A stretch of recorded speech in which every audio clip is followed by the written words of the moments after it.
नवमी तिथि, कौन सी तिथि? नवमी, चाहे शुक्ल पक्ष की हो चाहे कृष्ण पक्ष की। 7 दुर्वा, कितनी दुर्वा? 7 दुर्वा अशोक सुंदरी वाली जगह पर चढ़ाकर, शंकर भगवान के ऊपर चढ़ाकर, गणेश जी के चरणारविंद को लगाकर उसको लेकर आना है। हाटकेश्वर महादेव का स्मरण कर। कौन से महादेव?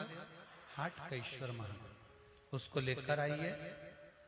उदर में, पेट में रोग हो, बीमारी हो, बहुत ज्यादा तकलीफ हो रही हो, शरीर के अंतर्गत एसिडिटी रहती हो या पेट के अंतर्गत कोई ना कोई बीमारी बनी ही रहती हो, किसी भी दिन सुबह के समय जब आप वो दुर्वा लेकर आए, 5 दिन, 6 दिन, 7 दिन में एक एक कर कर खाली पेट उसको चबा चबा कर खा लो और पानी पी लीजिए। जीवन में कहीं समस्या खड़ी हो जाए, कहीं बहुत विकट समस्या है और कोई हल ना मिल रहा हो जाता है। जीवन में कोई घड़ी ऐसी आके खड़ी हो जाती है जहां पर हमको सोचने के लिए भी समय नहीं मिलता। तब बीमारी डॉक्टर का पीछे ही नहीं छूट रहा हो तो शिव महापुराण, विष्णु पुराण और स्कंद पुराण में जो पुरुषोत्तम कथाओं का वर्णन किया गया है, एक आटे का दिया, उसमें 4 बत्ती, आटे के दिए में 4 बत्ती रखें, तिल्ली का तेल डाल लें, थोड़ा सा उसमें सरसों का तेल डालें। महाराज घर के बाहर, अर्थात घर के अंदर के बाहर जो चौखट होती, चौखट से थोड़ा सा बाहर, बिल्कुल चौखट पे नहीं बैठना, थोड़ा सा बाहर, नवमी तिथि के दिन शाम के 6 से 6:30 के बीच में 21 बार जो व्यक्ति बीमार रहता है उसके सिर से नीचे की ओर श्री नरसिंह भगवान का स्मरण कर कर, जिस अधिक मास में जिस तिथि को उतारा कर रहे हो उस तिथि का नाम लेकर, उस अश्विन अधिक मास का नाम लेकर, जो व्यक्ति का उतारा कर रहे हो उसका नाम और गोत्र लेकर 21 बार जो उतार कर उस दिए को घर के ही चौखट पर रख देता है, उस व्यक्ति की बीमारी छूट जाती है महाराज, वो रोगीला नहीं रहता। शिव महापुराण की कथा वर्णन कर रही है।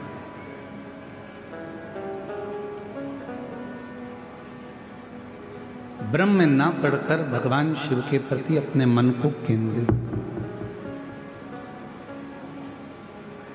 एक बार भगवान श्री गणेश जी महाराज और भगवान श्री षडानंद कार्तिकेय जी, भगवान देवादिदेव महादेव मां जगतजननी के साथ विराजमान है और वहां आ जाते हैं।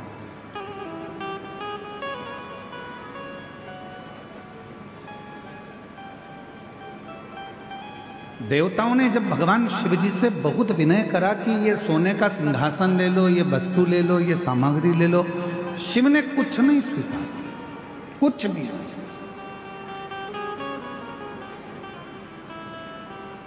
तब भगवान देवादिदेव महादेव ने केवल देवता जब देने के लिए आए तो उनसे एक फल स्वीकार किया।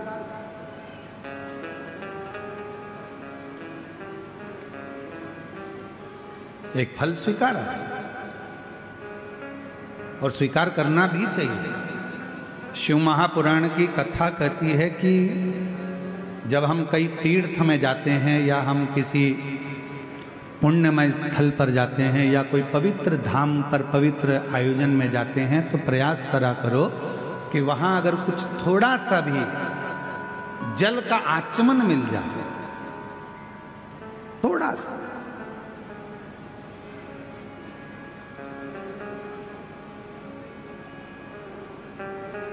अच्छा, आप लोगों में से कितने लोग हैं जो मंदिर जाते हैं भगवान के? हाथ उठाओ जरा। जाते हो मंदिर? शिव जी के मंदिर जाते हो तो खुद जल चढ़ाकर उस जल को आचमन करते हो। पर अगर राम जी के मंदिर गए, भगवान कृष्ण के मंदिर गए या अन्य देवी देवता के मंदिर गए तो वहां पर पंडित जी क्या करते हैं, एक पंचपात्र रखा रहता है, उसमें से तुमको जल देते हैं। बोलो देते कि नहीं देते? चरणामृत बोलो तो जम के देते।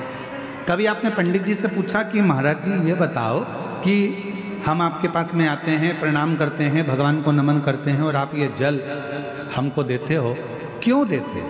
इसका कारण क्या है? इस जल की महिमा क्या है? इस जल का अच्छा कारण क्या है? पंडित जी से पूछो।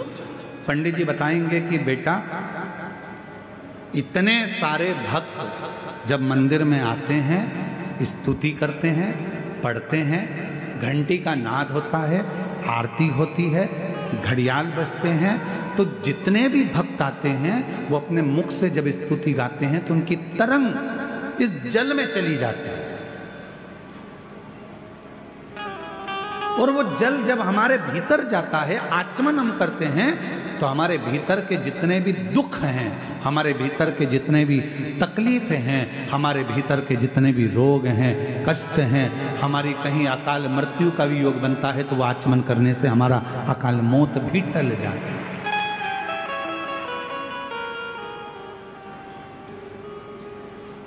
हमारे भीतर के सारे दोष समाप्त होते चले।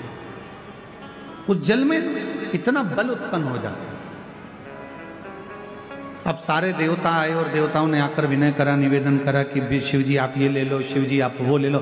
शंकर जी ने कुछ नहीं लिया, शिव जी ने केवल एक फल, भगवान शंकर ने केवल एक फल लिया, केवल एक फल, जो भगवान देवाधिदेव महादेव के पास में।